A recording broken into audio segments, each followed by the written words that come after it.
La luna se está peinando en los espejos del río y un toro la está mirando entre la jara escondido.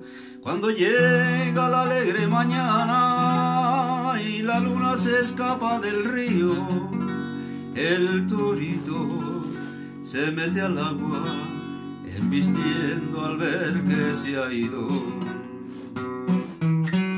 Y ese toro enamorado de la luna que abandona por la noche la mana es pintado de amapola y aceituna y le puso el campanero el mayoral.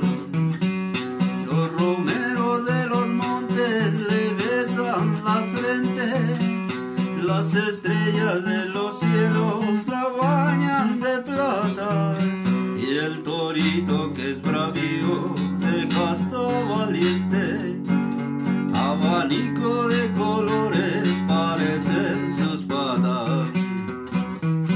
Y ese toro enamorado de la luna que abandona por las noches la mana es pintado de amapolas y aceituna y le puso el campanero el mayoral.